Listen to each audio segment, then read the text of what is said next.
ರೈತರಾಗಿದ್ರೆ ರೈತರ ಕಷ್ಟ ಏನು ಅಂತ ಗೊತ್ತಾಗುತ್ತೆ. ಅಟ್ಲೀಸ್ಟ್ ಅಂತರ್ಜಲ ಸಮಸ್ಯೆ ಏನು ಅಂತ ಗೊತ್ತಾಗ್ಬೇಕಾದ್ರೆ ರೈತರಾಗಿದ್ರೆ ಗೊತ್ತಾಗ್ತಿತ್ತು. ಒಂದಿನ ಹೋಗಿ ಜಮೀನಲ್ಲಿ ಹೋಗಿ ಉತ್ತು ಬಿತ್ತು ಏನಾದ್ರು ಮಾಡಿದ್ರೆ ಗೊತ್ತಾಗ್ತಿತ್ತು ನಾವು. ಹೋಗ್ಲಿ ಇಲ್ಲ ಅಂತಂದ್ರೆ ಹೋಗಿ ಜಮೀನಲ್ಲಿ ನಿಂತಿದ್ರೆ ಗೊತ್ತಾಗ್ತಿತ್ತು ನಾವು. ಬೆಳೆಯೋದು ಹೆಂಗೆ ಅಂತ ನೋಡಿದ್ರೆ ಗೊತ್ತಾಗ್ತಿತ್ತು ನಾವು. ನೀರಿನ ಪ್ರಾಮುಖ್ಯತೆ ಏನು ಅಂತ ಗೊತ್ತಾಗ್ತಿತ್ತು ನಾವು ಅವತ್ತು. ಇವ್ರು ರೈತರಾಗಿದ್ರೆ. ಇವ್ರಿಗೆ ಅದ್ಯಾವುದೂ ಗೊತ್ತಿಲ್ವಲ್ಲ ಇವ್ರಿಗೆ. ಮೈಸೂರಲ್ಲಿ ನಿಂತಿದ್ರು, ಇದ್ದಕ್ಕಿದ್ದಂಗೆ ಲ್ಯಾಟ್ರಿ ಹೊಡೆದಂಗಾಯ್ತು, ಇಲ್ಲಿ ಬಂದ್ರು. ಇವ್ರ ವ್ಯಾಪಾರ ಮಾಡ್ತಾ ನಿಂತಿದ್ರು. ಗುಂಡ್ಲುಪೇಟೆಯಲ್ಲಿ ಯಜಮಾನ ಇಲ್ದಿರೋಂತ ಮನೆ ಆದಂಗೆ ಆಗ್ಬಿಟ್ಟಿದೆ ನಮ್ಮ ತಾಲೂಕಲ್ಲಿ. ಯಜಮಾನನೇ ಇಲ್ದಿರೋ ಮನೆ ಆದಂಗೆ ಇವತ್ತು ನಮ್ಮ ಗುಂಡ್ಲುಪೇಟೆ ತಾಲೂಕು ಆಗಿರುವಂಥದ್ದು. ಜವಾಬ್ದಾರಿ ಇಲ್ದಿರುವಂತವ್ರು ಗುಂಡ್ಲುಪೇಟೆ ಕ್ಷೇತ್ರದಲ್ಲಿ ಗೆದ್ದು ಇವತ್ತು ಅಧಿಕಾರದಲ್ಲಿ ಇರುವಂತವ್ರು ಆಗ್ಬಿಟ್ಟಿದ್ದಾರೆ. ಅವ್ರಿಗೆ ಅವಶ್ಯಕತೆ ಇಲ್ದಿದ್ದಂಥವ್ರು ವ್ಯಾಪಾರಸ್ಥರು, ವ್ಯಾಪಾರ ಮಾಡೋರು ವ್ಯಾಪಾರ ಮಾಡ್ಕೊಂಡೇ ಇರ್ಬೇಕಾಯ್ತು. ಇಲ್ಲಿಗೆ ಬಂದ್ರು. ನಿಮ್ ಸ್ವಭಾವಕ್ಕೆ ತಕ್ಕಂಗೆ ನಮ್ಮ ತಾಲೂಕ್ನ ಮಾಡಿಟ್ಬಿಟ್ರಿ. ಏನೆಲ್ಲ ಹಾಳು ಮಾಡಬೇಕಾಗಿದೆ ಅಲ್ಲಿ. ರಾಜ್ಯದಲ್ಲಿ ಇಡೀ ಕಾಂಗ್ರೆಸ್ ಸರ್ಕಾರ ಬಂದು ಇಡೀ ರಾಜ್ಯ ಹಾಳಾಗೋಯ್ತು. ಇಲ್ಲಿ ಇವ್ರು ಗೆದ್ದು ಇಲ್ಲಿ ತಾಲೂಕಿನ ವ್ಯವಸ್ಥೆ ಹಾಳಾಗ್ಬಿಡ್ತೀವಿ. ಈ ತರದ ಪರಿಸ್ಥಿತಿ ಬಂದು ನಿಂತೋಗ್ಬಿಟ್ಟಿದೆ. ಸುರೇಶ್ ಪ್ರಸಾದ್ ಅವ್ರ ಜೊತೆಗಿದ್ದಂತ ಜೊತೆಗಿರೋರು ಮಾತಾಡಿರೋದ್ರಿಂದ ಅವರೇ ಮಾತಾಡ್ದಂಗೆ ಇದು ಅರ್ಥ. ಅವರೇ ಮಾತಾಡ್ಸೋದು ಈಗ ಅರ್ಥ ಮಾಡ್ಕೋಬೇಕಾಗಿರುವಂತದ್ದು. ಅವರೇ ಮಾತಾಡ್ಸೋದಂಗಾಯ್ತು. ರೈತರನ್ನ ಕೆಣಕ್ದಂತವ್ರು ಯಾರು ಉಳ್ಕೊಂಡಿಲ್ಲ ಇವತ್ತವ್ರಿಗೆ. ರೈತರ ಬಗ್ಗೆ ಅಗರ್ವಾಗಿ ಮಾತಾಡ್ಬಿಟ್ರೆ ನೀವು ದೊಡ್ಡವರಾಗಲ್ಲ, ನೀವು ಸಣ್ಣವರಾಗೋಯ್ತೀರಿ. ಗೊತ್ತಿಲ್ಲ ನಿಮ್ಗಳಿಗೆ. ರೈತರ ಬಗ್ಗೆ ಮಾತಾಡ್ಬೇಕಾದ್ರೆ ಒಂದು ಎಚ್ಚರಿಕೆ ಇರಲಿ. ಹಾಗಾಗಿ ಇವತ್ತು ನಮ್ದು ಬೇಡಿಕೆ ಕೆರೆಗಳಿಗೆ ನೀರು ತುಂಬಿಸೋದಕ್ಕೆ ಆದ್ಯತೆ ಕೊಡ್ಬೇಕು. ಈ ಕೂಡಲೇ ಅದು ಕಲ್ಕಟ್ಟಾಳ ಕೆರೆ ತುಂಬಿ ಮುಂದಕ್ಕೆ ಹೋಗೋ ತರದಲ್ಲಿ ಆಗ್ಬೇಕು. ನಮ್ಮ ಅಮಾನಿ ಕೆರೆವರೆಗೂ ನೀರು ಬರೋ ತರದಲ್ಲಿ ಇರೋದು ಪ್ರಾಜೆಕ್ಟ್ನಲ್ಲಿ ಇರುವಂತದ್ದು ಅದು ಆಗ್ಬೇಕು. ಈ ಕಡೆ 5 ಕೆರೆ ಏನಿದೆ ನಮ್ದು, ಏನು ಕಮರಳ್ಳಿ ಕೆರೆಯಿಂದ ಮುಂದೆ ಬರುವಂತ ಕೆರೆಗಳು, ರಾಘವಪುರ ಕೆರೆ, ಮಳವಳ್ಳಿ ಕೆರೆ, ಹಳ್ಳದ ಮಾದಳ್ಳಿ ಕೆರೆ, ಗರಿನಹಳ್ಳಿ ಕೆರೆ, ಈ ತರದ ಏನ್ ಕೆರೆಗಳಿದೆ ಈ ಕೆರೆಗಳು ತುಂಬಬೇಕು. ಅದು ಅಲ್ಲಿ ಕಮರಳ್ಳಿಗೆ ನಿಂತೋಗ್ಬಿಟ್ಟಿದೆ ಅನ್ಸುತ್ತದು. ಕಮರಳ್ಳಿಗೆ ನಿಂತೋಗಿದೆ ಅಂತಂದ್ರೆ ಅರ್ಥ ಏನು? ಬರೀ ಅವ್ರ ಜಮೀನಿಗೆ ಅನುಕೂಲ ಆಗೋಕೆ ಏನ್ ಬೇಕು ಅಷ್ಟು ಮಾತ್ರ ಸೀಮಿತವಾದ್ರೆ ಸಾಕು ಅನ್ನೋ ತರದಲ್ಲಿ ಆಗ್ಬಿಟ್ಟಿದ್ದಾರೆ ಇವರು. ಇವ್ರ ಕ್ವಾರೆಗೆ ರೋಡ್ ಆದ್ರೆ ಸಾಕು, ಇವ್ರ ಕೆರೆಗೆ, ಇವ್ರ ಜಮೀನ್ ಹತ್ರ ಇರೋ ಕೆರೆಗೆ ನೀರ್ ಬಂದ್ರೆ ಸಾಕು. ಬರೀ ಈ ತರದ ಭಾವನೆ ಆಗ್ಬಿಟ್ರೆ ಶಾಸಕ ಯಾರಿಗೆ ಶಾಸಕ ಆಗಿದ್ರೆ? ಕೆರೆಗಳಿಗೆ ನೀರು ತುಂಬಿಸೋದಾಗ್ಬೇಕು. ಆಂಬುಲೆನ್ಸ್ಗಳನ್ನ ಈ ಕೂಡಲೇ ರೆಡಿ ಮಾಡಿ ಹೆಚ್ಚಿನ ಸಂಖ್ಯೆಯಲ್ಲಿ ಆಂಬುಲೆನ್ಸ್ ಮಾಡಬೇಕು. ತುರ್ತು ಚಿಕಿತ್ಸೆ ಸಿಗೋ ತರದಲ್ಲಿ ಅದು ಇಮಿಡಿಯೇಟ್ ಆಗಬೇಕು. ಕಬ್ಬಳ್ಳಿ ಹಾಸ್ಪಿಟ್ಲಿಗೆ ಒಳ್ಳೆ ಡಾಕ್ಟರ್ ಬರಬೇಕು. ಡಾಕ್ಟರ್ ಎಲ್ಲಿದ್ದಾರೆ ನಿಮ್ಗೆ? ಕಬ್ಬಳ್ಳಿಲಿಲ್ಲ, ತೆರಗ್ದಾಂಬಿಲಿಲ್ಲ, ಅನೇಕ ಹಾಸ್ಪಿಟ್ಲ್ಗಳಲ್ಲಿಲ್ಲ.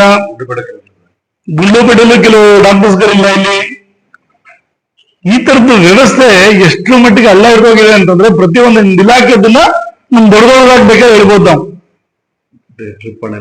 ಆ ಮಟ್ಟಿಗೆ ಹಾಳಾಗ್ಬಿಟ್ಟಿದೆ. ಜಾನುವಾರುಗಳ ಸಮಸ್ಯೆ ಆಯ್ತು, ಜೊತೆಗೆ ಕಾಡು ಪ್ರಾಣಿಗಳ ಸಮಸ್ಯೆ. ಎಲ್ಲಿ ಎಷ್ಟು ಕಡೆ ಪ್ರತ್ಯಕ್ಷ ಆಗೋಯ್ತು ನಮ್ದು ಹುಲಿ, ಚಿರತೆ, ಎಷ್ಟು ಕಡೆ ಕಾಡಂಚಿನ ಗ್ರಾಮಗಳಲ್ಲಿ ನಿಮ್ಗೆ ರೈತ ಪಾಪ ಬೆಳೆದು ಫಸಲನ್ನ ಮನೆಗೆ ತಗೊಂಡೋಗೋದು ಒಂದು ದೊಡ್ಡ ಸಾಹಸ ಅದು. ಆಯ್ತು ಸ್ವಾಮಿ, ಬೆಳೆ ಹಾನಿ ಆಗಿದ್ದಕ್ಕೆ ಪರಿಹಾರನಾದ್ರು ಕೊಡ್ತಾ ಇದ್ದೀರಾ ನೀವು? ಕೊಡೋದು ಅಷ್ಟೋ ಪರಿಹಾರ ಕೊಡುವಂಥದ್ದು ಅದನ್ನೂ ಇಲ್ಲ. ಈಗ ನಾನು MLA ಆಗಿದ್ದಾಗ ಪರಿಹಾರ ವಿಚಾರದಲ್ಲಿ ನಾನು ಅದನ್ನ ಫಾಲೋ ಅಪ್ ಮಾಡ್ತಾ ಇದ್ದೆ, ಕೇಳ್ತಾ ಇದ್ವಿ ನಾವು. ನೀವು ಕೇಳಿದ್ರೆ ಇಲ್ಲ ನನಗಂತೂ ಗೊತ್ತಿಲ್ಲ. ನಮ್ಗೆ ಜನಗಳ ಮುಂದೆ ನೀವು ಫೋರ್ಸ್ ಕೊಡ್ತೀರೋ ಅದಂತೂ ಗೊತ್ತು ನಮ್ಗೆ. ಅಧಿಕಾರಿಗಳನ್ನ ಕೇಳಿದ್ರೆ ಇಲ್ಲವೋ ನನಗೆ ಗೊತ್ತಿಲ್ಲ.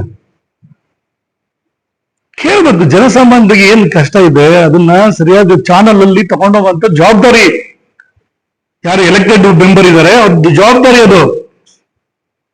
ನೀವು ಯಾವ್ದಕ್ಕೂ ನನ್ ಜವಾಬ್ದಾರಿ ಇಲ್ಲ ಅನ್ನೋ ತರದಲ್ಲಿ ಇದ್ಬಿಟ್ರೆ ಯಾರು ಕೇಳೋರು, ಯಾರು ಮಾಡೋರು? ಯಾರು ರೈತರು ನಿಮ್ಗೆ ಏನಾದ್ರು ಕೇಳೋದು ದೊಡ್ಡ ತಪ್ಪ? ಅದು ರೈತರು ಕೇಳುವಂತದ್ದು ದೊಡ್ಡ ತಪ್ಪು ಅನ್ನೋ ತರದಲ್ಲಿ ನೀವು ಅದನ್ನ ನಿಮ್ ಜೊತೆಗೆ ಇದ್ದಂತವ್ರ ಜೊತೆಗೆ ಇದ್ದವ್ರಿಗೆ ಬೇರೆ ಬೇರೆ ತರದಲ್ಲಿ ಮಾತಾಡ್ಸಿದ್ರೆ ನಿಮ್ ಜೊತೆಗಿನ ಇರುವಂತವ್ರು ಮಾತಾಡಿದ್ರೆ ನೀವು ಮಾತಾಡ್ದಂಗೆ. ರೈತ ನೀರ್ ಬಿಡಿಸ್ಲಿಲ್ಲ ನಮ್ಗೆ ಇವತ್ತಿನವರೆಗೆ ಏನಂತರದಲ್ಲಿ ಕೇಳಿದಾಗ ನಿಮ್ ಜೊತೆಗಿದ್ದವ್ರು ಏನ್ ಮಾತಾಡಿದ್ರು? ರೈತರ ಬಗ್ಗೆ ಎಷ್ಟು ಅಸಡ್ಯವಾಗಿ ಮಾತಾಡಿದ್ರು. ರೈತನ ಏನಂತ ಕರೆದಿದ್ದವರು? ನಾಯಿಗೆ ಹೋಲಿಸ್ತಿದ್ದೆ ಅಂತಂದ್ರೆ ಅರ್ಥ ಏನಂಗಾರೆ?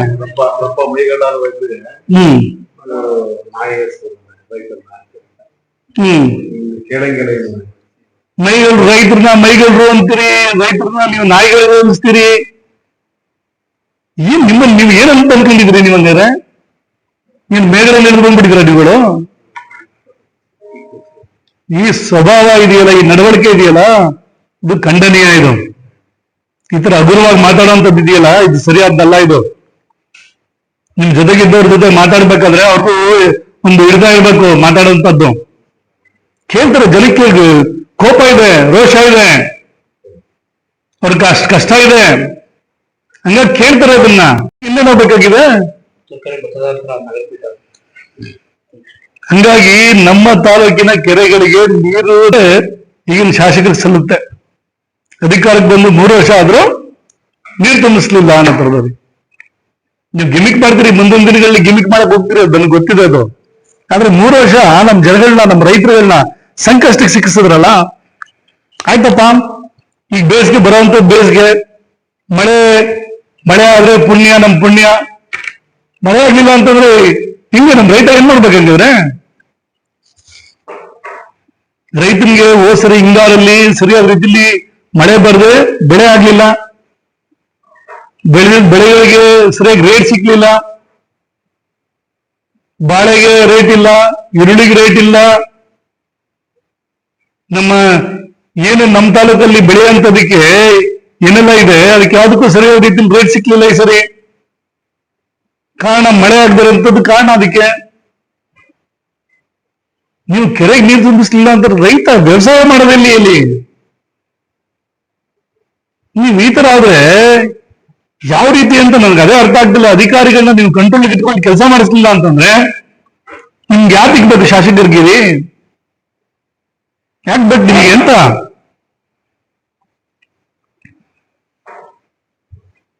ಜೊತೆಗೆ ಈಗ ನಮ್ಗೆ ಮಳೆ ಆಗ್ಲಿಲ್ಲ ಅಂತಂದ್ರೆ, ಮಳೆ ಆಗ್ತಾ ಇಲ್ಲ. ಈಗ ಅಭಾವ ಇದ್ರದ್ದು ಪ್ರಾರಂಭ ಆಗಿದೆ.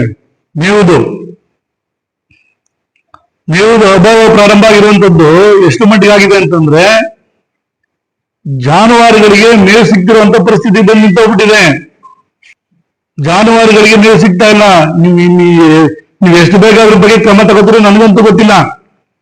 ಈಗಲೇ ಅದ್ರ ಬಗ್ಗೆ ಸಿದ್ಧತೆ ನಡೆಸ್ಕೋಬೇಕು ನಮ್ಮ ಅಧಿಕಾರಿಗಳು. ಬೇಸಿಗೆ ಬಂದಾಗಿದೆ. ಈಗ ಕೆರೆಗಳಿಗೆ ನೀರಿಲ್ಲ, ಜಮೀನುಗಳಲ್ಲಿ ಮೇವಿಲ್ಲ. ನಿಮ್ಗೆ ಅಟ್ಲೀಸ್ಟ್ ನಾವು ಜನ ಮಾತಾಡ್ಬೋದು, ಜಾನುವಾರುಗಳೇನ್ ಮಾತಾಡ್ತದೆ. ಹಂಗಾಗಿ ಆ ಸಿದ್ಧತೆಗಳನ್ನ ಈ ಇಲಾಖೆಯವರು ಅದನ್ನ ಈ ಕೂಡಲೇ ಮಾಡೋ ತರದಲ್ಲಿ ಮಾಡ್ಕೋಬೇಕಾಗ್ತದೆ. ಅದ್ರ ಬಗ್ಗೆ ಗಮನ ಕೊಡುವಂಥದ್ದನ್ನು ಮಾಡ್ಬೇಕಾಗ್ತದೆ. ಯಾರಿಗೂ ಜವಾಬ್ದಾರಿ ಇಲ್ಲ. ಜನ ಪಾಪ ಸಾಮಾನ್ಯ ಜನ ಬಂದು ಅವ್ರ ಕಷ್ಟ ಯಾರಿಗೆ ಹೇಳ್ಬೇಕು ಅಂತಾನೆ ಅರ್ಥ ಆಗ್ತಿಲ್ಲ ಅವ್ರಿಗೆ. ಹೋಗ್ಲಿ, ಇಲ್ಲಿ ಶಾಸಕರಿಗೆ ಹೇಳೋಣ ಅಂತ ಬಂದ್ರೆ ಅವ್ರ ಕಚೇರಿ ಯಾವಾಗಲೂ ಬೀಗ ಆಗಿರ್ತದೆ. ಇದು ಪರಿಸ್ಥಿತಿ ಆಗಿರುವಂತದ್ದು. ಇದು ಯಾರಿಗೆ ಹೇಳ್ಬೇಕಾದ್ರೆ ಯಾರನ್ನ ಕೇಳ್ಬೇಕು? ಜನ, ಅಧಿಕಾರಿಗಳು ಕೈ ಸಿಕ್ಕಲ್ಲ, ಇಲ್ಲಿ ಶಾಸಕರು ಕೈ ಸಿಕ್ಕಲ್ಲ, ಇನ್ಯಾರಿಗೆ ಹೇಳ್ಬೇಕು? ನಮ್ಗೆ ಅದೇ ಅರ್ಥ ಆಗದಿರುವಂತದ್ದು ಆಡಳಿತ ವ್ಯವಸ್ಥೆ ಎಷ್ಟು ಕುಲುಗೆಟ್ಟೋಗಿದೆ ಅಂತಂದ್ರೆ, ಸಾಮಾನ್ಯರಿಗೆ ಕೈಗೆ ಆಡಳಿತ ಅಧಿಕಾರಿಗಳು ಸಿಕ್ಕದಂಗಾಗಿದೆ. ನಮ್ಮ ಅವಧಿಯಲ್ಲಿ ನಾವು ಜನಸಂಪರ್ಕ ಸಭೆ ಹೆಸರಲ್ಲಿ ಪ್ರತಿ ವಾರ ನಮ್ಮ ಅಧಿಕಾರಿಗಳು ಜನಗಳ ಕೈ ಸಿಕ್ಕುವ ತರದಲ್ಲಿ ಆಗಿತ್ತು. ಯಾರು ಕೆಲಸ ಆಗಿಲ್ಲ ಅವ್ರಿಗೆ ಕೆಲಸ ಗೆದ್ದ ಮೇಲೆ ಅಧಿಕಾರಿಗಳನ್ನ ನೋಡ್ಲಿಕ್ಕೆ ಸಿಗದಿರೋ ತರದಲ್ಲಿ ಮಾಡಿಟ್ಬಿಟ್ಟಿದ್ದಾರೆ ಅವ್ರುಗಳು. ತಾಲೂಕು ಆಫೀಸ್ಗೆ ಹೋದ್ರೆ ತಹಸೀಲ್ದಾರ್ ಸಿಕ್ಕಲ್ಲ, ಇಒ ಆಫೀಸ್ಗೆ ಹೋದ್ರೆ ಇಒ ಸಿಕ್ಕಲ್ಲ, ಪೊಲೀಸ್ ಸ್ಟೇಷನ್ಗೆ ಹೋದ್ರೆ ಸರ್ಕಲ್ ಇನ್ಸ್ಪೆಕ್ಟರ್ ಸಿಕ್ಕಲ್ಲ, ಮುನ್ಸಿಪಾಲಿಟಿ ಸಿಒ ಇಲ್ಲ. ಎಲ್ಲಿ ಕೆಲಸ ಆಗೋದಲ್ಲಿ ಜನಗಳಿಗೆ ಕೆಲಸ ಮಾಡೋದು ಯಾರಾಗಿದ್ರೆ? ಇದು ಆಡಳಿತ ವ್ಯವಸ್ಥೆ ಬಂದು ನಿಂತಿರುವಂತದ್ದು. ಇದು ಕೆರೆಗಳಿಗೆ ನೀರು ತುಂಬಿಸುವಂತ ವಿಚಾರದಲ್ಲಿ ನಿಜವಾಗ್ಲೂ ಎಷ್ಟು ಬೇಜವಾಬ್ದಾರಿತನದಲ್ಲಿ ನಡ್ಕೊತಾ ಇದ್ದಾರೆ ಅಂತಂದ್ರೆ, ಈ ಶಾಸಕರು ಡಿಸೆಂಬರ್ 5ನೇ ತಾರೀಕು 6ನೇ ತಾರೀಕು ಅವತ್ತು ಪತ್ರಿಕಾ ಮಾಧ್ಯಮದವ್ರನ್ನೆಲ್ಲರನ್ನು ಕರ್ಕೊಂಡು ಹೋದ್ರಪ್ಪ ಅಲ್ಲಿಗೆ. ಸ್ಟಾರ್ಟ್ ಮಾಡ್ತಾ ಇದ್ವಿ, ಕೆರೆಗೆ ನೀರು ಬಿಡ್ತಾ ಇದ್ವಿ ಅನ್ನೋ ತರದಲ್ಲಿ, ದೊಡ್ಡ ಏನೋ ಸಾಹಸ ಮಾಡ್ಬಿಟ್ಟಿದ್ವಿ ಅನ್ನೋ ತರದಲ್ಲಿ ಹೋಗಿ ನಿಂತ್ಕೊಂಡು ಅಲ್ಲಿ ನೀರನ್ನ ಸ್ಟಾರ್ಟ್ ಮಾಡಿದ್ರು. ಕೆರೆಗೆ ಬರ್ತಿರುವಂತ ನೀರನ್ನ ತೋರಿಸುವಂತದ್ದು ಮಾಡಿದ್ರು. ಅದು ಎಷ್ಟು ವರ್ಷ ಆದ್ಮೇಲೆ ಇವರು ಅಧಿಕಾರಕ್ಕೆ ಬಂದು 7.5 ವರ್ಷ ಆಗ್ಬಿಟ್ಟಿದ್ದಲ್ಲಿಗೆ. ಈಗ 3 ವರ್ಷ ಆಗೇ ಹೋಯ್ತು. ಇನ್ನೇನು ಬಂದ್ಬಿಟ್ಟು ಮೇ ಬಂದ್ಬಿಟ್ಟು 3 ವರ್ಷ ಆಗೋಯ್ತು. ಈಗ 2.5 ವರ್ಷ ಆದ್ಮೇಲೆ ಅದನ್ನ ದೊಡ್ಡದಾಗಿ ತೋರಿಸ್ಲಿಕ್ಕೆ ಅಂತೇಳಿ ಮಾಧ್ಯಮದವ್ರ ಜೊತೆ ಹೋಗಿದ್ದಲ್ಲಿಗೆ. ಆಯ್ತಪ್ಪ, ನಾವು ಆಯ್ತು, ಏನೋ ಅಟ್ಲೀಸ್ಟ್ ಕೊನೆ ಬಂತಲ್ಲ, 2.5 ವರ್ಷ ಆದ್ಮೇಲೆ ಆದ್ರೂ ಬಂತಲ್ಲ ಅಂತ ನಾವು 2.5 ವರ್ಷ ಆದ್ಮೇಲೆ ಆದ್ರೂ ಜ್ಞಾನೋದಯ ಆಯ್ತಲ್ಲ ಈ ಪುಣ್ಯಾತ್ಮನಿಗೆ ಅಂತ. ಆದ್ರೆ ಹೋಗಿದ್ದು ಎಷ್ಟು ದಿನ? ಬರೀ 3 ದಿನ. ಬರೀ 3 ದಿನದಲ್ಲಿ ಮತ್ತೆ ನಿಂತೋಯ್ತು. ಅಂದ್ರೆ ಎಷ್ಟರ ಮಟ್ಟಿಗೆ ನಾಟಕ ಆಡೋದು ಕಲ್ತಿದ್ದಾರೆ ಇವರು ಅಂತ. ಡ್ರಾಮಾ ಮಾಸ್ಟರ್ ಆಗ್ಬಿಟ್ಟಿದ್ದಾರೆ ಇತ್ತೀಚೆಗೆ ಇವರು. ಹೇಳುವಂಥದ್ದು ಏನೋ ಬಹಳ ದೊಡ್ಡ, ನಾನು ಬಹಳ ಅಭಿವೃದ್ಧಿ ಮಾಡ್ಬಿಡ್ತಾ ಇದ್ದೀನಿ ಅಂತ. ಎಲ್ಲ ಅಭಿವೃದ್ಧಿ? ಜನಗಳಿಗೆ ನೀರು ಕೊಡಿ ಸಾಕು, ನೀವು ಅಭಿವೃದ್ಧಿ ನಾವು ಕಂಡಿದ್ದೀವಿ ಅದನ್ನ ಅಭಿವೃದ್ಧಿ ಮಾಡ್ತಿರೋದನ್ನ. ಜನಗಳಿಗೆ ಕುಡಿಯಕ್ಕೆ ನೀರು ಸಿಗ್ತಿರುವಂತ ಪರಿಸ್ಥಿತಿ ತಂದು ಇರ್ತಾ ಇದ್ರಿ ನೀವು. ಕೆರೆಗಳಿಗೆ ನೀರು ತುಂಬಿರುವಂತದ್ದು ನಿಮ್ಮ ದೊಡ್ಡ ವಿಫಲ, ಅಸಮರ್ಥರು ಅಂತ ತೋರಿಸ್ತಿರುವಂತದ್ದು. 3 ವರ್ಷ ಆಗೋಯ್ತು ಇದು. ನಿಮ್ಮ ಅವಧಿ ಬಂದು 3 ವರ್ಷ ಆಗಿದೆ. 3 ವರ್ಷದಲ್ಲಿ ನೀವು ಕೆರೆಗೆ ನೀರು ತುಂಬ್ತಾ ಇಲ್ಲ. ನೀವು ಅಸಮರ್ಥರು ಅನ್ನೋದಕ್ಕಿಂತ 10 ವೀಲರ್ಸ್, 12 ವೀಲರ್ಸ್, ಈಗ 18 ವೀಲರ್ಸ್, 16 ವೀಲ್, 18 ವೀಲ್, ಈ ತರದ ಟ್ರಕ್ಗಳು ಬಂದ್ಬಿಟ್ಟಿದೆಯಲ್ಲ, ದೊಡ್ಡ ದೊಡ್ಡ ಟ್ರಕ್ಗಳು. ರೋಡ್ ಎಲ್ಲ ಹಾಳು ಮಾಡೋ ತರದಲ್ಲಿ ಆಗ್ಬಿಟ್ಟಿದೆಯಲ್ಲ. ಅದಕ್ಕೆ ಸ್ಪೀಡ್ ಬ್ರೇಕರ್ ಹಾಕ್ಸಿದ್ವಿ ನಾವು ಮೀಟಿಂಗ್ ಮಾಡಿ. ನಿಯಂತ್ರಣದಲ್ಲಿ ಇರ್ಬೇಕು ಅಂತೇಳಿ ಅವತ್ತು ಮೀಟಿಂಗ್ ಮಾಡಿ, RTO ಅವ್ರನ್ನ ಕರೆದು ನಾವು ಮೀಟಿಂಗ್ ಮಾಡಿ ಅದನ್ನೆಲ್ಲ ಕ್ರಮ ತಗೊಂಡಿದ್ವಿ. ನೀವೇನ್ ಮಾಡ್ತಿದ್ದೀರಪ್ಪ ನೀವು? ಈ ಶಾಸಕರಿಗೆ ಅದು ಯಾವುದೂ ಬೇಕಾಗಿಲ್ಲ, ಯಾವುದೂ ಬೇಕಾಗಿಲ್ಲ. ಕೇಳಿದ್ರೆ ನಾನು ಬಿಸ್ನೆಸ್ ಮ್ಯಾನ್, ನಾವು ವರ್ತಕ, ನಾನು ತಗಡಿ ತೂಕ ಮಾಡೋನು, ನಾನು ಬರಿಜಿಗ ಅಂತೆಲ್ಲ ಬಂದ್ಬಿಡುತ್ತೆ ಅಲ್ಲಿ. ನಾವು ಇನ್ನೇನ್ ಹೇಳ್ಬೇಕು ಇವ್ರಿಗೆ? ವರ್ತಕ ಅಂತ ಹೇಳಿದ್ರೆ ಅರ್ಥ ಇದ್ದಂಗೆ. ಅಂದ್ರೆ ವ್ಯಾಪಾರ ಮಾಡಕ್ ಬಂದಿದ್ದೀರಾ? ಹಾಗಾದ್ರೆ ನೀವು ಇಲ್ಲಿ ವ್ಯಾಪಾರ ಮಾಡಕ್ ಬಂದಿದ್ದೀರಾ? ನಿಮ್ಗೆ ಜವಾಬ್ದಾರಿ ಕೊಟ್ಟಿರೋದನ್ನ ಸರಿಯಾದ ರೀತಿಯಲ್ಲಿ ನಡೆಸುವಂತದನ್ನ ಮೊದಲು ಕಲ್ತ್ಕೊಳ್ಳಿ ನೀವು. ನಾವೇನ್ ನಿಮ್ಗೆ ಪಾಠ ಹೇಳ್ತಿಲ್ಲ ಸ್ವಾಮಿ, ನಿಮ್ನ ಗೆಲ್ಸಿದ್ರಲ್ಲ ಜನ, ಅದಕ್ಕೋಸ್ಕರ ಹೇಳ್ತಿರೋ ಅಂತ ಮಾತು ಕರೀದ್ರು. ಇವತ್ತು ನಾವು ಬಹಳ ದಿನಗಳಿಂದ ಹೇಳ್ತಾನೆ ಇದೀವಿ, ಅದನ್ನ ಕೆರೆಗಳಿಗೆ ನೀರು ತುಂಬಿಸ್ಬೇಕು ಅನ್ನೋ ತರದಲ್ಲಿ ವಿಚಾರನ. ಕೆರೆಗೆ ನೀರು ತುಂಬಿಸಿರೋದ್ರಿಂದ ಇವತ್ತು ನೋಡಿ ಅನೇಕ ಗ್ರಾಮದಲ್ಲಿ ಇವತ್ತು ಕುಡಿಯೋ ನೀರಿನ ಸಮಸ್ಯೆ ಕಾಣಿಸ್ತಾ ಇದೆ. ಈಗ ಚಿತ್ತಪುರಲ್ಲಿ ದೊಡ್ಡ ಸ್ಟ್ರೈಕ್ ಆಯ್ತು. ಬೀದಿಗೆ ರಸ್ತೆ ಬಂದ್ರು ಜನ. ಈಗ ಇನ್ನೇನ್ ಸ್ವಲ್ಪ ದಿನದಲ್ಲಿ ಅಲ್ಲಿ ಜಾತ್ರೆ ಇದೆ, ಅಲ್ಲಿ ದೊಡ್ಡ ಜಾತ್ರೆ ಇದೆ. ಸುಮಾರು ಒಂದು 5 ವರ್ಷಕ್ಕೆ ನಡೆಯುವಂತ ಜಾತ್ರೆ ಇರ್ಬೇಕು. ಅನ್ನೋದು 7 ವರ್ಷಕ್ಕೊಂದ್ಸರಿ ನಡೆಯುವಂತ ಜಾತ್ರೆ ಇದು. ಹಂಗಾಗಿ ಇಡೀ ಮನೆಯವರೆಲ್ಲ ಅಲ್ಲಿ ತಯಾರಿಗಳು ಮಾಡ್ತಾ ಇದ್ದಾರೆ. ಕುಡಿಯೋ ನೀರಿನ ಸಮಸ್ಯೆ ಅಲ್ಲಿ ಅಟ್ಲೀಸ್ಟ್ ಬೋರ್ವೆಲ್ ನೀರು ಕೊಡೋಣ ಅಂತಂದ್ರೆ ಇಲ್ಲಿ ಬೋರ್ವೆಲ್ಗಳೆಲ್ಲ ಅಂತರ್ಜಲ ಕಡಿಮೆ ಆಗ್ಬಿಟ್ಟಿದೆ. ಈಗ ಕುಡಿಯೋ ನೀರೊಂದು ಸಮಸ್ಯೆ ಇನ್ಮೇಲೆ ಹಳ್ಳಿಗಳಲ್ಲಿ ಕಾಣಕ್ಕೆ ಒಂದೊಂದೇ ಪ್ರಾರಂಭ ಆಗುತ್ತೆ. ನಮ್ಮ ಡಿಪಾರ್ಟ್ಮೆಂಟ್ ಅವರು ಸಂಬಂಧಪಟ್ಟಂತ ಇಲಾಖೆಯವರು ಅದ್ರ ಬಗ್ಗೆ ಗಮನ ಇರಬೇಕು ಅವ್ರಿಗೆ. ಈಗ ಕುಡಿಯೋ ನೀರಿನ ಸಮಸ್ಯೆ ಬರಬಾರ್ದು ಅಂತೇಳಿ ಕೆರೆ ಮೂಲದಿಂದ ನೀರನ್ನು ತಂದ್ರು. ಅದಾದ್ಮೇಲೆ ಈಗ ಹರ್ಗರ್ ಜಲ್ ಅಡಿಯಲ್ಲಿ ಇವತ್ತು ಪ್ರತಿ ಮನೆಗಳಿಗೂ ನಿಲ್ಲಿ ಕೊಡುವಂತದ್ದಾಗ್ತಾ ಇದೆ. ಅಂಥದ್ರಲ್ಲೂ ಕುಡಿಯೋ ನೀರಿನ ಸಮಸ್ಯೆ ಬರ್ತಾ ಇದೆ ಅಂತಂದ್ರೆ ಅದು ಯಾರ್ದು ವಿಫಲ ಆಗ್ಬೋದು, ಯಾರ ಮ್ಯಾನೇಜ್ಮೆಂಟ್ ಕೊರತೆ ಎಲ್ಲಿ ಆಗ್ತಾ ಇದೆ, ನೀರು ಯಾಕೆ ಸರಿಯಾಗಿ ಬಿಡ್ತಾ ಇಲ್ಲ ಅದನ್ನ. ಇದನ್ನ ನೋಡ್ಬೇಕಾದಂತ ಜವಾಬ್ದಾರಿನ ಯಾರು, ನಮ್ಗೆ ಅದೇ ಅರ್ಥ ಆಯ್ತಲ್ಲ, ಇಲ್ಲಿ ಯಾರು ಯಜಮಾನ, ಯಾರು ಹೇಳೋರು ಯಾರಿದ್ದಾರೆ, ಎಲ್ಲಿ ಅಧಿಕಾರಿಗಳು ಎಲ್ಲಿ ಕೆಲಸ ಮಾಡ್ತಾ ಇದ್ದಾರೆ, ಯಾವ ಇಲಾಖೆಯಲ್ಲಿ ಕೆಲಸ ಆಗ್ತಿದೆ ಹೋಗ್ಲಿ. ರೆವಿನ್ಯೂ ಡಿಪಾರ್ಟ್ಮೆಂಟ್ ಅಲ್ಲಿ ಒಂಥರ ಇಲಾಖೆ ಇದ್ದು ಇಲ್ಲದಂಗೆ ಆಗ್ಬಿಟ್ಟಿದೆ. ತಹಸೀಲ್ದಾರ್ ಜವಾಬ್ದಾರಿ ತಗೊಳಕ್ ರೆಡಿ ಇಲ್ಲ. ಅಲ್ಲಿ RIVAಗಳು ಕೈಗೆ ಸಿಗ್ತಾ ಇಲ್ಲ. ಜನಸಾಮಾನ್ಯರು ಬಂದು ಬರೀ ತಿರ್ಗದಾಗ್ಬಿಟ್ಟಿದೆ. ಪಾಪ ಒಂದ್ ಕೆಲ್ಸಕ್ಕೆ 10 ಸರಿ ಬರ್ಬೇಕಾಗಿದೆ. ಉದಾಹರಣೆಗೆ ನಮ್ಮ ಚೌಡಳ್ಳಿ ಅವ್ರದ್ದು ಒಬ್ಬರದು ಜಗದೀಶ್ ಅಂತೇಳಿ ಅವ್ರದ್ದು ಫೈಲು ಫಾರೆಸ್ಟ್ ಡಿಪಾರ್ಟ್ಮೆಂಟ್ ಇಂದ ತೇಗು ಮರದನ್ನ ಕಟ್ ಮಾಡಿಸ್ಲಿಕ್ಕೆ ಅಂತೇಳಿ ಬಂದು ಇಲ್ಲಿ 3 ತಿಂಗಳಾಯ್ತು. ಈಗ ಬಂದು ಏನು ಅಂತ ಕೇಳಕ್ ಹೋದ್ರೆ ಫೈಲೇ ಕಾಣಿಸ್ತಿಲ್ಲ. ನಾಡ್ ಕಚೇರಿಯಿಂದ ಫೈಲ್ನ VA ನನ್ನ ತಾಲೂಕು ಆಫೀಸಿಗೆ ಕಲ್ಸಿದ್ದೀನಿ ಅಂತ ಅವ್ರು ಹೇಳ್ತಾ ಇದಾರೆ. ಇಲ್ಲಿ ನೋಡಿದ್ರೆ ತಾಲೂಕು ಆಫೀಸಲ್ಲಿ ನಮ್ಗೆ VA ಇಂದ ಬಂದೇ ಇಲ್ಲ ಅಂತ ಇವ್ರು ಹೇಳ್ತಾರೆ. ಈ ಪರಿಸ್ಥಿತಿ ನಮ್ಮ ತಾಲೂಕು ಆಫೀಸಲ್ಲಿ ಬಂದು ನಿಂತೋಗ್ಬಿಟ್ಟಿದೆ. ಇಡೀ ತಾಲೂಕು ಮಟ್ಟದ ಅಧಿಕಾರಿಗಳಿಗೆ ಯಾರಿಗೂ ಜವಾಬ್ದಾರಿ, ಶಾಸಕರಾದಂತವ್ರಿಗೆ ಇದ್ರದ್ದು ಜವಾಬ್ದಾರಿನೂ ಅಲ್ವೋ ಹಂಗಿದ್ರೆ. ನೀವು ಡಾಕ್ಟರ್ಗಳಿಗೆ ಸಂಬಳ ಕೊಡೋಕ್ಕೆ ನಿಮ್ ಕೈಲಿ ಕಷ್ಟ ಆಗಿದೆ ಅನ್ನೋ ತರದಲ್ಲಿ ಮೇಲ್ನೋಟ ಕಾಣಿಸ್ತಿರುವಂತದ್ದು. ಈಗ CS ಬಂತಂದ್ರೆ ಅಲ್ಲಿ ಸುಮಾರು 5 ಜನ ಡಾಕ್ಟರ್ಸ್ ಬರ್ಬೇಕು ಅಲ್ಲಿಗೆ. ಬೆಳಿಗ್ಗೆ 3 ಜನ ಡಾಕ್ಟರ್ಸ್ ಇರ್ತಾರೆ, ನೈಟ್ 2 ಡಾಕ್ಟರ್ಸ್ ಇರ್ತಾರೆ. ಡಾಕ್ಟರ್ಸ್ಗಳನ್ನ ಹೊಸದಾಗ ಅಪಾಯಿಂಟ್ ಮಾಡ್ಬೇಕಲ್ಲ, ಹೊಸದಾಗ ಅಪಾಯಿಂಟ್ ಮಾಡಕ್ಕೆ ಎಲ್ಲಿದೆ ನಿಮಗೆ ದುಡ್ಡೇ ಇಲ್ಲದಂಗೆ ಆಗ್ಬಿಟ್ಟಿದೆಯಲ್ಲ ನಿಮ್ಮ ಹತ್ರ. ಬಿಲ್ಡಿಂಗ್ಗಳು ಕಟ್ಟಿ ಮುಗಿದಿದ್ರು ಜನಗಳಿಗೆ ಸೌಲಭ್ಯ ಸಿಗ್ಬೇಕು ಅನ್ನೋ ತರದಲ್ಲಿ ಆ ತುರ್ತ ಇಡ್ಬೇಕಲ್ಲ ನಿಮ್ಗಳಿಗೆ. ಅದೇ ಇಲ್ಲ ನಂಗೆ ಆಗ್ಬಿಟ್ಟಿದೆಯಲ್ಲ ನಿಮ್ಗೆ. ತೆರಗ್ನಾಂಬಿಲಿ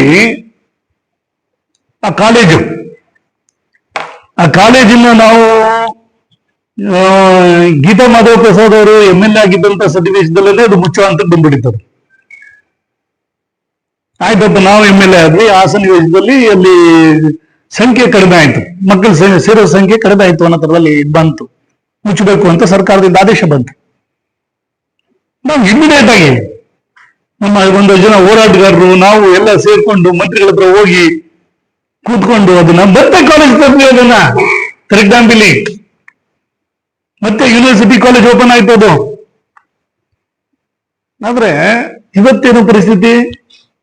ಅವತ್ತು ಇದೇ ಗಣೇಶ್ ಪ್ರಸಾದ್ ಮಾತಾಡಿದ್ರೆ ಏನೋ ಅವತ್ತು ನನಗೆ ಗೊತ್ತಿರಂಗೆ ಅವರು ಸ್ಟ್ರೈಕ್ ಭಾಗವಹಿಸಿ, ನಮ್ಮ ಅಪ್ಪನ ಕಾಲದಲ್ಲಿ ಆಗಿದ್ದು, ನಮ್ಮ ಅಮ್ಮನ ಕಾಲದಲ್ಲಿ ಆಗಿದ್ದು ಮುಚ್ಚಿಬಿಟ್ರು, ಇವ್ರಿಗೆ ಅದ್ರ ಬಗ್ಗೆ ಕಾಳಜಿನೇ ಇಲ್ಲ ಅನ್ನೋ ತರದಲ್ಲಿ ದೊಡ್ಡದಾಗಿ ಮಾತಾಡ್ತಿದ್ರಪ್ಪ. ಇವತ್ತೇನಾಯ್ತು? ಆಯ್ತಪ್ಪ, ಜನ ನಿಮ್ಗೆ ಅಧಿಕಾರ ಕೊಟ್ಟಿದಾರಲ್ಲ, ಈಗ ಬೇರೆಯವ್ರ ಬಗ್ಗೆ ಮಾತಾಡ್ತಿದ್ರಲ್ಲ ಅವತ್ತು. ಇವತ್ತೇನ್ ಮಾಡ್ತಾ ಇದ್ರಿ? ಇವತ್ತು ನೀವು ಕಾಲೇಜ್ ಬೀಗನೇ ಆಗ್ಬಿಟ್ರಲ್ಲ. ಇವತ್ತು ಕಾಲೇಜ್ ಬೀಗ. ಇವತ್ತು ನಾವು ಉಳಿಸಿದ ಕಾಲೇಜು ಇವತ್ತು ಸಂಪೂರ್ಣವಾಗಿ ಬಂದ್ ಮಾಡಿ ಇಟ್ಬಿಟ್ಟಿದ್ದೀರಿ ನೀವು. ಇದು ನಿಮ್ಮ ವ್ಯವಸ್ಥೆ, ಇದು ನಿಮ್ಮ ಆಡಳಿತದ ವ್ಯವಸ್ಥೆ ಈ ಮಟ್ಟಕ್ಕೆ ಆಗ್ಬಿಟ್ಟಿದೆ. ಹಾಗಾಗಿ ನಂದು ಆಂಬುಲೆನ್ಸ್ ವಿಚಾರದಲ್ಲಿ ಈ ಕೂಡಲೇ ಅದನ್ನ ಕ್ರಮ ತಗೋಬೇಕು. ಆಂಬುಲೆನ್ಸ್ಗಳ ಸಂಖ್ಯೆನ ಜಾಸ್ತಿ ಮಾಡಬೇಕು. ಕೆಟ್ಟ ನಿಂತಿರುವಂತ ಆಂಬುಲೆನ್ಸ್ಗಳನ್ನ ರಿಪೇರಿ ಮಾಡಿಸಿ, ಅದಕ್ಕೂ ಯೋಗ್ಯತೆ ಇಲ್ಲದಂಗೆ ಆಗ್ಬಿಟ್ಟಿದೆ ಸರ್ಕಾರಕ್ಕೆ. ರಿಪೇರಿ ಮಾಡಿಸೋದಕ್ಕೂ ಕಷ್ಟವಾಗ್ಬಿಟ್ಟಿದೆ ಈ ಸರ್ಕಾರಕ್ಕೆ. ಬೇರೆ ಬೇರೆ ವಿಚಾರದಲ್ಲಿ ದೊಡ್ಡಸ್ಗೆ ತೋರಿಸುವಂತವ್ರು ಇದನ್ನು ತೋರಿಸ್ಬೇಕಲ್ಲ. ಶಾಸಕನ ಜವಾಬ್ದಾರಿ ಇದನ್ನು ತೋರಿಸ್ಬೇಕಲ್ಲ. ಕೆಟ್ಟೋಗಿರೋಂಥದ್ದನ್ನ ಹೆಂಗ್ ಮಾಡ್ತೀರೋ ನಮ್ಗೆ ಗೊತ್ತಿಲ್ಲ. ಸರ್ಕಾರದಿಂದ ಅನುದಾನ ಅಷ್ಟೊಂದು ಬಿಟ್ಟೆ ಇಷ್ಟೊಂದು ಬಿಟ್ಟೆ ಅಂತ ಬರೀ ಮಾತು ಹೇಳಿದ್ರೆ ಸಾಲದು. ಕೆಲಸದ ರೂಪಕ್ಕೆ ಬರ್ಬೇಕದು, ಕಾರ್ಯರೂಪಕ್ಕೆ ಬರ್ಬೇಕದು. ಆ ತರದಲ್ಲಿ ಇವತ್ತು ಆಂಬುಲೆನ್ಸ್ ಸಂಖ್ಯೆನ ಇಲ್ಲಿ ಜಾಸ್ತಿ ಮಾಡ್ಬೇಕಾಗಿದೆ. ಇಲ್ಲಿ ಸಾವು ಸಂಖ್ಯೆನ ಕಡಿಮೆ ಆಗ್ಬೇಕಾಗಿದೆ.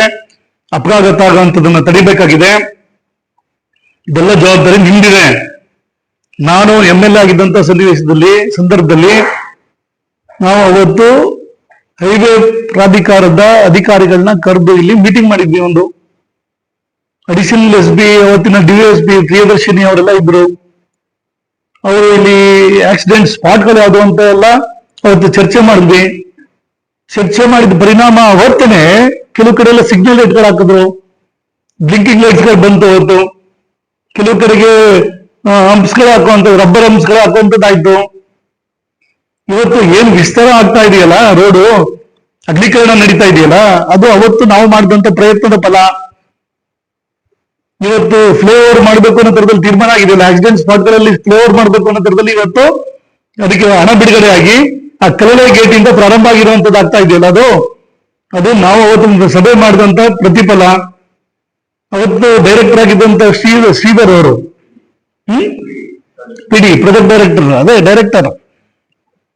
ಡೈರೆಕ್ಟರ್ ಅವತ್ತು ಅವರು ಸುಧಾ ಅವರು ಬಂದು ಈ ಗುಂಡ್ಲುಪೇಟೆಯಲ್ಲಿ ಕೂತು ಅವತ್ತು ಎಲ್ಲಾ ವಿಚಾರಗಳನ್ನ ಚರ್ಚೆ ಮಾಡಿದ್ವಿ ನಾವು ಅವತ್ತು. ಅದೇ ಒಂದು ಪ್ರಯತ್ನದ ಫಲವಾಗಿ ಇವತ್ತು ಇಷ್ಟೊಂದು ದೊಡ್ಡ ಕೆಲಸ ನಡೀತಾ ಇದೆ ಅಲ್ಲಿ. ಆಕ್ಸಿಡೆಂಟ್ ತಪ್ಪಿಸ್ಲಿಕ್ಕೆ ಏನೆಲ್ಲ ಆಗ್ಬೇಕಾಗಿದೆ ಅಂತೇಳಿ ಅವತ್ತು ನಾವು ಕ್ರಮ ತಗೊಂಡಿದ್ವಿ. ಅಪಘಾತದಲ್ಲಿ 3 ಜನ ತಿರೋದಂತ ಸನ್ನಿವೇಶದಲ್ಲಿ ಆಂಬುಲೆನ್ಸ್ಗೆ ಕರೆ ಮಾಡಿದಾಗ ಆಂಬುಲೆನ್ಸ್ನವರು ಬಂದಿದ್ರೆ ಅಲ್ಲಿಗೆ ಕನಿಷ್ಠ ಒಬ್ಬರು ಇಬ್ರು ಉಳಿಲಿಕ್ಕೆ ಅವಕಾಶ ಇತ್ತು ಅಂತೇಳಿ.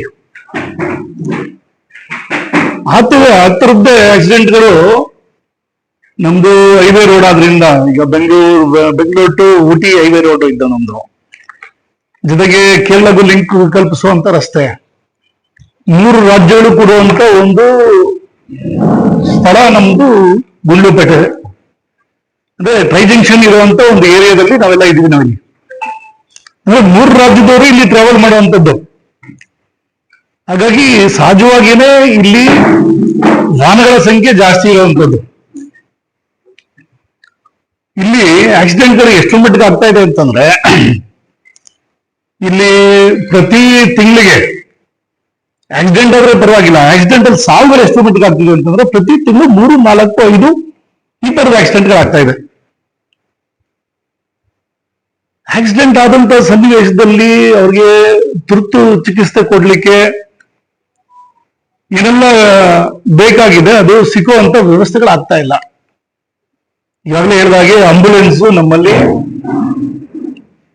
108ಗೆ ಫೋನ್ ಮಾಡಿದ್ರೆ ಆಂಬುಲೆನ್ಸ್ ಸಿಗದಿರುವಂತ ಪರಿಸ್ಥಿತಿ ಬಂದು ನಿಂತೋಗ್ಬಿಟ್ಟಿದೆ. ಹೋಗಿ ಹಾಸ್ಪಿಟಲ್ ಆಂಬುಲೆನ್ಸ್ ಇದೆಯಾ ಅನ್ನೋ ಥರದಲ್ಲಿ ಕೇಳಿದ್ರೆ ಹಾಸ್ಪಿಟಲ್ ಆಂಬುಲೆನ್ಸ್ ಇಲ್ಲ. ಬೇಗೂರಲ್ಲಿ ಅಲ್ಲಿ ತುರ್ತು ಚಿಕಿತ್ಸೆ ಅಂತೇಳಿ ಅಲ್ಲಿ ಒಂದು ಘಟಕವನ್ನೇ ಪ್ರಾರಂಭ ಮಾಡಿದಂಥದ್ದು, ತುರ್ತು ಘಟಕ ಅಂತೇಳಿ. ಅಲ್ಲಿ ಆಂಬುಲೆನ್ಸ್ ಇಲ್ಲ. ಓಲಿ ನಮ್ಮ ತಾಲೂಕ್ ಹೆಡ್ ಕ್ವಾರ್ಟರ್ ಅಂತ ಗುಂಡ್ಲುಪೇಟೆ ಹಾಸ್ಪಿಟಲ್ ಅಲ್ಲಿ ಏನಾದ್ರು ಆಂಬುಲೆನ್ಸ್ ಇದೆಯಾ ಅಂತ ನೋಡಿದ್ರೆ ಅಲ್ಲ ಆಂಬುಲೆನ್ಸ್ ಇಲ್ಲ. ಕೆಟ್ಟಿಂತ ಬಹಳ ದಿನ ಆಗೋಯ್ತಲ್ಲಿ. ಕಬ್ಬಳ್ಳಿಲಿ ಆಂಬುಲೆನ್ಸ್ ಅಲ್ಲಿ ಒಂದೇ ಒಂದು ಆಂಬುಲೆನ್ಸ್ ಇರುವಂತದ್ದು ಇಡೀ ತಾಲೂಕಿನಲ್ಲಿ ಇರುವಂತ ಆಂಬುಲೆನ್ಸ್ ಒಂದೇ. ಇಡೀ ಇದಕ್ಕೆ ತಗೊಂಡ್ರೆ 2 ಲಕ್ಷ ವೋಟರ್ಸ್, ನಿಮ್ಗೆ ಜನಸಂಖ್ಯೆ ತಗೊಂಡ್ರೆ ಇನ್ನೂ ಜಾಸ್ತಿನೇ ನಿಮ್ಗೆ. ಅಂದ್ರೆ ನಮ್ಮಲ್ಲಿ ಮಾನದಂಡ ಇರುವಂತದ್ದು ಕೊನೆ ಪಕ್ಷ ಒಂದು ಹೋಬ್ಳಿಗೆ 1 ಅಂತ ಇರ್ಬೇಕು. ಅಂದ್ರೆ ಇಡೀ ತಾಲೂಕು ಒಂದಿದೆ ಅಂತಂದ್ರೆ ಇದು ಯಾರ್ದು ವೈಫಲ್ಯ, ಯಾರ್ದಿದು, ಯಾರ್ದು ಜವಾಬ್ದಾರಿ ಯಾರ್ದಂಗಾದ್ರೆ ಬರೀ ಆರೋಗ್ಯ ಇಲಾಖೆದೇ ಜವಾಬ್ದಾರಿನ? ಆರೋಗ್ಯ ಇಲಾಖೆ ನೋಡಿಲ್ಲ ಅಂತಂದ್ರೆ ಇನ್ಯಾರು ಅದನ್ನ ಕೇಳೋರಿಲ್ವಾಗಂದ್ರೆ ಸರ್ಕಾರದ ಜವಾಬ್ದಾರಿ ಅಲ್ವಾ ಇದು? ಇಲ್ಲಿ ಜನ ಗೆಲ್ಸಿರೋಂಥವ್ರದ್ದು ಜವಾಬ್ದಾರಿ ಅಲ್ವಾ? ಶಾಸಕರು ಬರೀ ಫ್ಲೈಯಿಂಗ್ ವಿಸಿಟ್ ಕೊಡ್ಲಿಕ್ಕೋಸ್ಕರನೇ ಶಾಸಕರ ಬಂದ್ಬಿಟ್ಟು ಇಲ್ಲಿ ಮೈಸೂರಿಂದ ಗುಂಡ್ಲುಪೇಟೆಗೆ ಬಂದ್ಬಿಟ್ಟು ಇಲ್ಲಿ ಬಂದು ಕೈ ಬೀಸ್ಬಿಟ್ಟು ಹೊಡೋಗ್ಬಿಟ್ರೆ ಅಷ್ಟೇ ಕೆಲಸನೇ ಇರೋದು. ಅಲ್ಲಪ್ಪ, ಇಷ್ಟೊಂದು ಆಕ್ಸಿಡೆಂಟ್ಗಳಾಗ್ತಾ ಇದೆ, ಇಷ್ಟೊಂದು ಸಾವುಗಳಾಗ್ತಾ ಇದೆ. ಏನ್ ಜವಾಬ್ದಾರಿ ಏನಾಗಿದ್ರೆ? ಏನು ಜವಾಬ್ದಾರಿ ಇಲ್ಲದಂಗೆ ನಡ್ಕೊಂಡ್ರೆ ಇವ್ರು ಏನ್ ಅರ್ಥ ಏನು? ತಿಳುವಳಿಕೆ, ನಿಮ್ಗೆ ಅನುಭವ ಎಲ್ಲರಿಗೂ ಕೊರತೆ. ಅಧಿಕಾರಿಗಳನ್ನ ಏನ್ ಕೇಳ್ಬೇಕು, ಏನ್ ಹೇಳ್ಬೇಕು, ಯಾವ ರೀತಿ ನಡೆಸ್ಬೇಕು ಏನು ಗೊತ್ತಿಲ್ಲದಂಗೆ ಆಗ್ಬಿಟ್ಟಿದೆ ಇಲ್ಲಿ ಪರಿಸ್ಥಿತಿ. ಹಾಗಾಗಿನೇ ಈ ದುಸ್ಥಿತಿ ಬಂದು ನಿಂತೋಗ್ಬಿಟ್ಟಿರೋದು ಆರೋಗ್ಯ ಇಲಾಖೆ. ಅಲ್ಲ, ನಾವು ಕೋಟಿ ಗಟ್ಟಲೆ ಖರ್ಚು ಮಾಡಿ ನಮ್ಮ ಸರ್ಕಾರ ಇದ್ದಂತ ಸಂದರ್ಭದಲ್ಲಿ ತಿರುಗ್ತಾಂಬಿಲಿ CSC ತಂದ್ವಿ, ಪ್ರಾಥಮಿಕ ಆರೋಗ್ಯ ಕೇಂದ್ರ ಇದ್ದಿದ್ದನ್ನ ನಾವು ಸಮುದಾಯ ಆರೋಗ್ಯ ಕೇಂದ್ರ ಮಾಡಿದ್ವಿ. ನಾವು ಅದನ್ನ ಅಪ್ಗ್ರೇಡ್ ಏರಿಸಿದ್ವಿ. ಸುಮಾರು ಒಂದು 8 ಕೋಟಿ 8-9 ಕೋಟಿ ಖರ್ಚು ಮಾಡಿ ಅಲ್ಲಿ ಇವತ್ತು ಒಂದು ಒಳ್ಳೆ ಬಿಲ್ಡಿಂಗ್ ಆಗಿದೆ. ನಾನಿರೋದು ನಿಮ್ ಯೋಗ್ಯತೆಗೆ 3 ವರ್ಷ ಆಯ್ತಲ್ಲ ಸರ್ಕಾರ ಬಂದು, ಕೆಲಸ ಮುಗಿದು 1 ವರ್ಷದ ಮೇಲೆ ಆಯ್ತಲ್ಲ, ಇನ್ನು ಓಪನ್ ಮಾಡಿಲ್ಲ. ಅರ್ಥ ಏನಂಗಂದ್ರೆ